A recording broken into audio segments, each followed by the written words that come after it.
How's it going, everyone? Welcome back. Everyone is having a lovely day. Bengals Chiefs. Bengals 25, Chiefs 26, in a game that was a nail biter, and a game that was one of the most exciting Bengals games to watch in a while. I'll tell you what, just throughout the game, the excitement, just being pumped to see some meaningful Bengals football, because you went into this week, it just felt like a Super Bowl run all over again. You went into this week so completely depleted, media counting this team out. It was just, there was no chance the Bengals were going to win. They're 0-4 and 0-5, whatever, in the Joe Burrow era in week 2. They ain't going to win this football game. They can't come out the gate strong. And you're going to go up against the defending Super Bowl champs in their house. Going to try to stop that run. No chance to stop the run last week. You're going to do it this week. And they go out and against Kansas City and they go up and play them to the wire. They not only do they play them to the wire, but they outplay them. Not a big fan of the whole moral victory thing, but this was a moral victory in such a big way. Because, again, it didn't feel like they had a chance. And, we even touched on it later last week. We were starting to say, hey, like the fact that everybody is counting this team out so hard, the fact that the media is so against this team, it just feels like a game the Bengals are going to win. Just based on that premise alone. Nothing else. Because we know how Joe Burrow and company plays. We know how this team plays with its backs against the wall when they are the strong underdog. And they went out in this game right off the bat, play action, pass it to the tight end, set the tone early, loved it. I want to see that every single week against the Bengals. I want to see play action. I want to see them do something different.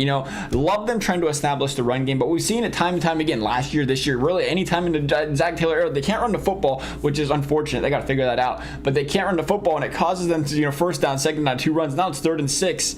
Now you're forcing Burrow to make a play. I was watching the Jets are frustrating to watch in that regard. You sign Aaron Rodgers for $50 million a year, and it just seems like out the gate, quarter after quarter, they're like run, pass, run, pass, run, pass. Even the best, the 2-time MVP, it's like back-to-back MVP. It's like you can't put your guys in that situation if the run game just isn't there, if your offensive line just isn't built that way.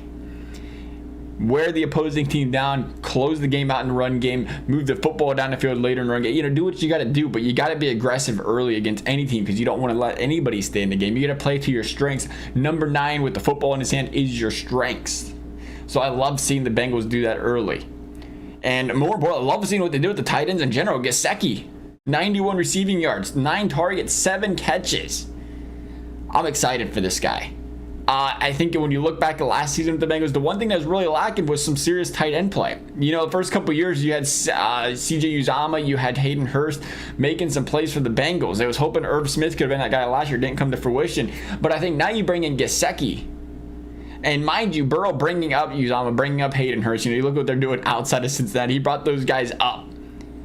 And now you bring in who is most, in my opinion, the best receiving threat tight end the Bengals have had in the Joe Burrow era in Mike Gesicki. If he can stay healthy, he gives those opportunities. This guy can go off.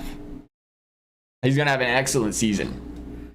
Give him that weapon. You give them that X factor. You look at the teams that make the Super Bowl every year. What do they got? Offensive lines, defensive lines, good quarterback play.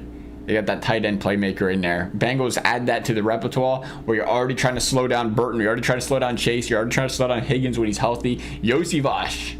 It's crazy. We're seeing it in front of our eyes, I think. I don't know if everybody's paying attention, if everybody's thinking it. Maybe I'm just overly optimistic. But, I've been saying since the beginning of the season, before the season started, Burton's your next Jamar Chase. Yossi is your next T. Higgins. Will that come to fruition? I don't know. But did they draft them for that? I think so. You've seen Yossi this week. He's the big body. He's the touchdown threat. He's not as lanky as T. Higgins, but he's a bigger body guy that can make those plays. 2 touchdowns this week. Jermaine Burton. We're seeing the Bengals implement. I'm excited about this one. They've seen the Bengals implement it twice. We heard it the one time.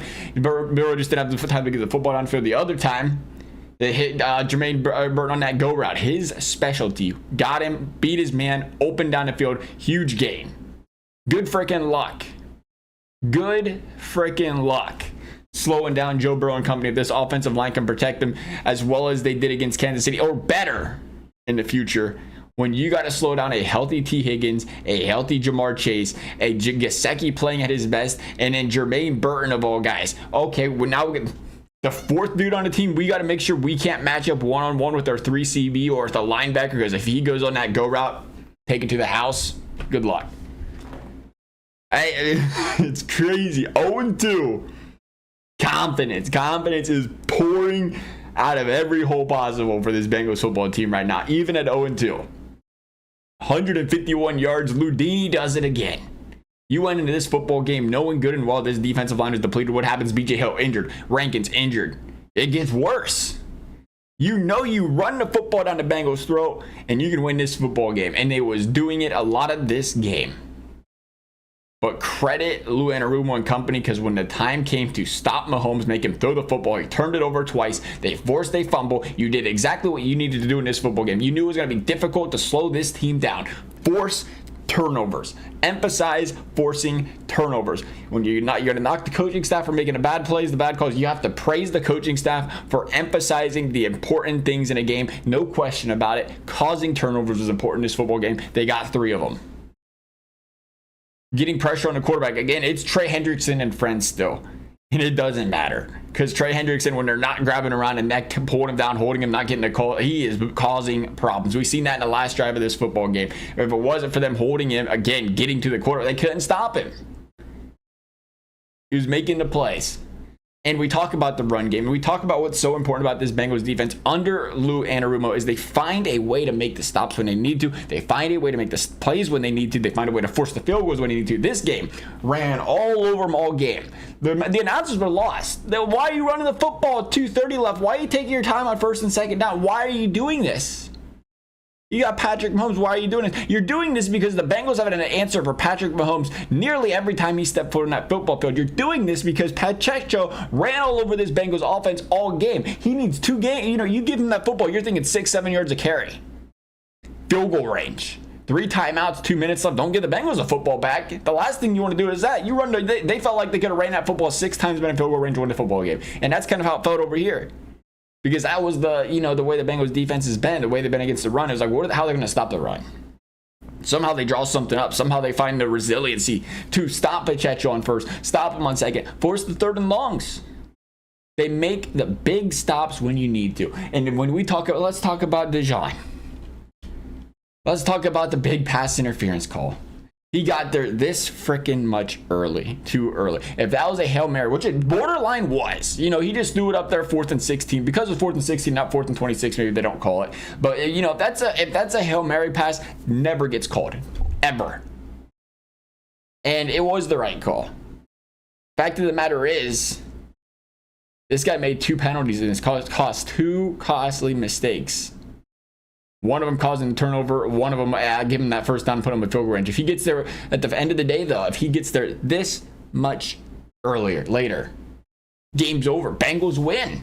He wasn't catching the football. He wasn't even ready for it. What was crazy about that PI, when you watch the play, by the time he's hovered up over him, by the time he gets his hands up, the football is done bouncing off his head. He was never going to catch that ball. He was never ready for it. That was where, unfortunately, the ball was catchable, though. Unfortunately, he was all over him, But at the end of the day, that was never going to be a catch. He played the coverage well if he wasn't going to catch it. He just got there early. But to be a rookie, a late draft pick rookie, and for Lou Anarumo, for this Bengals team, who, by the way, look at benching Jordan Battle. They're afraid to get their young rookies, their young second-round guys, their young guys on the field. They benched Dax Hill as rookie. They don't put you on the field in these situations ever. So if they're doing that with this young man, we have to understand and we have to be appreciative of how much this coaching staff values this guy, how much this coaching staff sees the potential in this young man. Because if he is out there in the biggest moments of the biggest games that the Bengals need to stop, and he is on the football field, you best believe Coach Taylor, Coach Anarumo aren't out there. They ain't making a bonehead play. They're out there confident in this guy. They've seen a lot out of this guy and his abilities, and moving forward, they want him playing football. You can clean up the penalties. I was thinking, first thing I thought was you lost this football game. You can clean up the drops. You drop, the Chiefs, how many drops did the Chiefs? The Chiefs were losing football games, costing themselves points night in and night out to start last season, dropping the ball. The penalties can be cleaned up. Being outplayed can't be cleaned up as well. Being out schemed can't be played.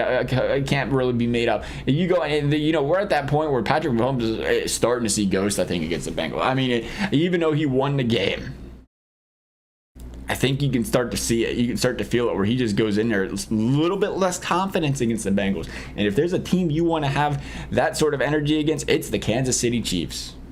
If there's a team you want to lose by 1 point to, where you had a chance to put the nail in the coffin 3 times in the fourth quarter, bad penalty, 2 drops, first downs, moving the ball down the field, potentially make it a 2-score game. If there's a team you want to have on the ropes and be that close to losing to, it is the current quote-unquote dynasty in the NFL.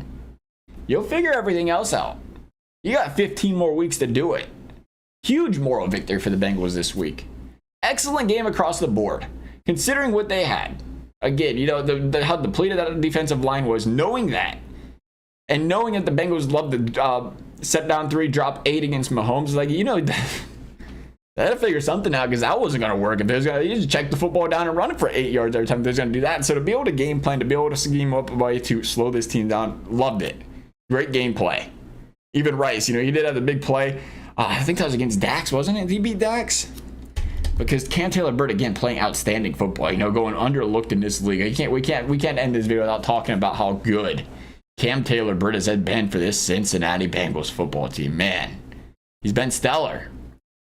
Nonetheless, love y'all's thoughts. Thanks for watching. We'll see you next time.